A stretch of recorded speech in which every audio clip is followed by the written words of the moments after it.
स्वागत है आप सभी का एजुकेशन मंत्रा में। दोस्तों इस वीडियो में हम बात करने वाले हैं नई प्राथमिक शिक्षक भर्ती के बारे में। दोस्तों जैसा कि आज 13 जून है और 13 जून को महाधरना होना था। आखिरकार ये महाधरना हुआ या नहीं हुआ, आखिरकार नहीं हुआ तो क्यों नहीं हुआ, ये सारी चीज़ें आपको इस वीडियो में मिलने वाली हैं। और साथ ही साथ दोस्तों एसीपी सर से क्या बात हुई है और उन्होंने बातचीत के क्रम में डीएलएड जो अभ्यर्थी हैं उनसे क्या वादा किया है, इसके बारे में भी जानकारी देंगे। और शिक्षक भर्ती के बारे में आयोग अध्यक्ष और साथ ही साथ शासन प्रशासन का क्या मामला चल रहा है, इसके विषय में भी चर्चा होगी। तो चलिए दोस्तों वीडियो को शुरू करते हैं। दोस्तों फर्स्ट ऑफ ऑल आप सभी को बताना चाहेंगे कि नई प्राथमिक शिक्षक भर्ती के लिए जो आज महाधरना होना था 13 जून का, वो नहीं हुआ है, स्थगित हो चुका है। और कोई भी अभ्यर्थी वहां पर ना जाए प्रयागराज में। खैर ये वीडियो सुबह ही बनानी चाहिए थी, ये जानकारी हमको मिल गई थी सुबह ही। और साथ ही साथ आपने समाचार पत्रों या कह लें कि और जगह से जो माध्यम हैं उनसे भी ये जानकारी इकट्ठा की होगी। अगर कोई महाधरना होना होता है तो समाचार पत्रों में चीज़ें आ जाती हैं, लेकिन इस बार ऐसा कुछ नहीं हुआ है। दोस्तों इसके पीछे की वजह ये रही है कि एसीपी सर की जो वार्ता है वो डीएलएड के प्रतिनिधिकर्ताओं से हुई है। जो डीएलएड के प्रतिनिधिकर्ता हैं उन्होंने एसीपी सर से मुलाकात की है और मुलाकात के क्रम में कुछ पॉजिटिव चीज़ें निकल के आई हैं, सकारात्मक चीज़ें। अगर देखिए प्रशासन का यहाँ पर कह लें कि सहयोग रहता है तो बहुत सारी चीज़ें आसान हो जाती हैं। और उसी क्रम में जो बातें हुई हैं उनको हम आप सभी को दिखाना चाहेंगे। देखिए दोस्तों प्रयागराज प्रशासन ने धरना स्थगित करने को कहा और करना पड़ा क्योंकि संख्या बल नहीं है। डीएलएड में 15 लाख छात्र हैं लेकिन 15,000 भी नहीं आते। बाकी प्रशासन ने हम सभी छात्र का बहुत ही सहयोग किया है, उसके लिए पुलिस प्रशासन का धन्यवाद। और दोस्तों देखा जाए तो पुलिस प्रशासन की तरफ से आज की डेट में एसीपी राजीव सर से विचार विमर्श किया गया। उन्होंने बोला कि आयोग के अध्यक्ष और सचिव से जल्द मीटिंग होगी आप सभी की। तो एसीपी राजीव सर ने वादा किया है कि हम आयोग के अध्यक्ष और सचिव से आपकी मीटिंग कराएंगे। और 13 जून को कोई भी जो शिक्षक भर्ती का धरना है वो इलाहाबाद में नहीं हो रहा है। बाकी जल्द ही यूपी टेट एस्टेट 2025-26 सिलेबस पाठ्यक्रम और परीक्षा कैलेंडर जारी करने हेतु सकारात्मक बात जो है आयोग से की जाएगी। अगर कुछ करना है तो सब एक हो जाना चाहिए, ऐसी अपील की जा रही है डीलेट के प्रतिनिधिकर्ताओं की तरफ से।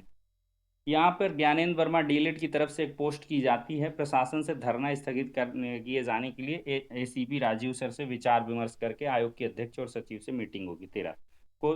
जो है ये धरना नहीं होगा। यहाँ पर देखिए इमेजेस के माध्यम से आप देख सकते हैं, यहाँ पे डीलेट के प्रतिनिधिकर्ता है रजत सिंह भी यहाँ भी दिखाई पड़ रहे हैं। और साथ यहाँ पर प्रशासन के जो अधिकारी हैं वो मौजूद हैं।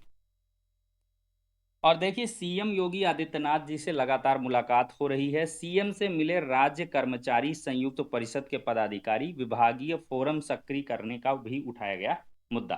तो सीएम से भर्तियों की प्रक्रिया में तेजी लाने की मांग की गई है। तो राज्य कर्मचारी संयुक्त परिषद के अध्यक्ष हरि किशोर तिवारी ने के नेतृत्व में प्रतिनिधिमंडल ने बृहस्पतिवार को मुख्यमंत्री योगी आदित्यनाथ से मुलाकात की। इस दौरान कर्मचारी समस्याओं, भर्ती, अनावश्यक न्यायिक विवादों पर चर्चा हुई। इसमें अधीनस्थ सेवा चयन आयोग, शिक्षा सेवा चयन आयोग आदि में चयन प्रक्रिया गति धीमे होने का भी मुद्दा उठाया गया है। और देखिए दोस्तों देखा जाए तो यहाँ पर भी योगी आदित्यनाथ जी से रिक्वेस्ट की गई है। ये हरि किशोर तिवारी जी हैं, इन्होंने रिक्वेस्ट की है। देखिए साफ तौर पर शिक्षा सेवा चयन आयोग और यूपी ट्रिपल एस सी दोनों की बात की गई है। ये वाकई दोनों आयोग जो हैं थोड़े से धीमे हैं, इनकी जो प्रक्रियाएं हैं नियुक्ति की वो धीमी रहती हैं और इसी वजह से थोड़ी सी देरी आप सभी को देखने के लिए मिलती है। तो दोस्तों 13 तारीख का धरना नहीं हो रहा है, महाधरना ये कैंसिल है। और जल्द ही आयोग के अध्यक्ष और सचिव से मीटिंग होगी और मीटिंग के बाद यहाँ पर ये बात की जाएगी कि आप जो पाठ्यक्रम है एस्टेट का उसको निकाल दीजिए, यूपी टेट का पाठ्यक्रम निकाल दीजिए और एक परीक्षा कैलेंडर निकाल दीजिए, जिससे अभ्यर्थी आश्वस्त हो जाए कि आखिरकार कब किस प्रकार से कैसे वैकेंसी आ रही है, विज्ञापन किस चीज़ का आ रहा, उसी के हिसाब से प्रिपेयर रहें।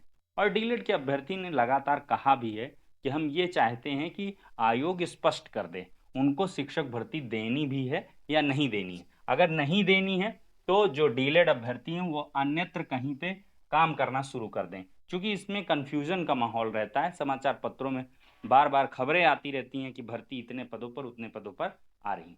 तो ये सारी चीज़ें दोस्तों निकल के आई हुई हैं। तो ये हो जाती है दोस्तों शिक्षक भर्ती की बात।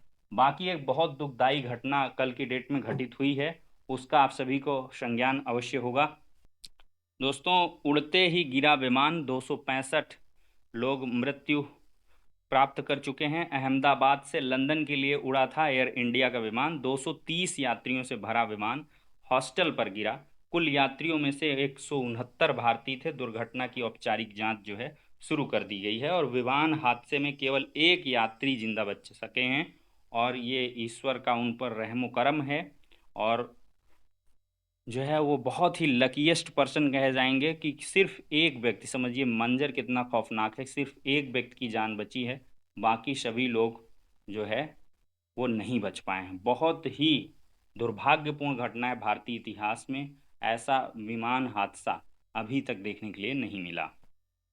आज नरेंद्र मोदी जी प्रधानमंत्री हमारे पहुंचे हुए थे। इस त्रासदी ने हमें स्तब्ध और दुखी किया है। इस दुखद घड़ी में मेरी संवेदनाएं हादसे से प्रभावित सभी लोगों के साथ हैं। मंत्री और अधिकारी प्रभावितों की मदद में लगातार जुटे हुए हैं।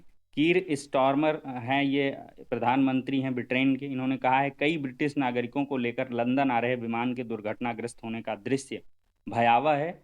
इस दुखद घड़ी में मेरी संवेदनाएं यात्रियों के परिवार वालों के साथ हैं।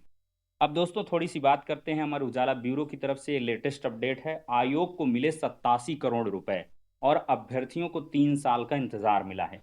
परीक्षा शुल्क से चल रहा आयोग और परीक्षा के लिए भटक रहे अभ्यर्थी। अभ्यर्थियों का दावा 1.5 करोड़ में हुई थी पिछली परीक्षा। टीजीटी पीजीटी के 4163 पदों के लिए 13,19,000 आवेदन आए। तो उत्तर प्रदेश शिक्षा सेवा चयन आयोग अपने गठन के बाद अभ्यर्थियों की फीस के तौर पर जमा तकरीबन 87 करोड़ रुपए मिले हैं और अभ्यर्थियों को मिला टीजीटी पीजीटी भर्ती के लिए 3 साल का इंतजार। 3 बार परीक्षा टलने के बाद अभ्यर्थियों को अब यह भी भरोसा नहीं रह गया है कि चौथी टीजीटी पीजीटी परीक्षा समय से कब कराई जा सकेगी या होगी भी या नहीं होगी। इतना होपलेस हो चुके हैं अभ्यर्थी। कुल मिला के आयोग का जो भी कह लें कार्यक्रम है वो एक पटरी पर नहीं चल रहा है और इसके लिए बहुत ही अच्छे तरीके से कार्य करने की आवश्यकता है। दोस्तों देखा जाए तो 3 साल में 9 करोड़ रुपए ब्याज आ चुके हैं। और प्रतियोगी छात्र संघर्ष मोर्चा के प्रदेश अध्यक्ष विकी खान का कहना है कि हर माह अध्यक्ष सदस्यों, अफसरों, कर्मचारियों का वेतन इसी धनराशि से दिया जाता है। परीक्षा का आयोजन भी इसी धनराशि से कराया जाता है।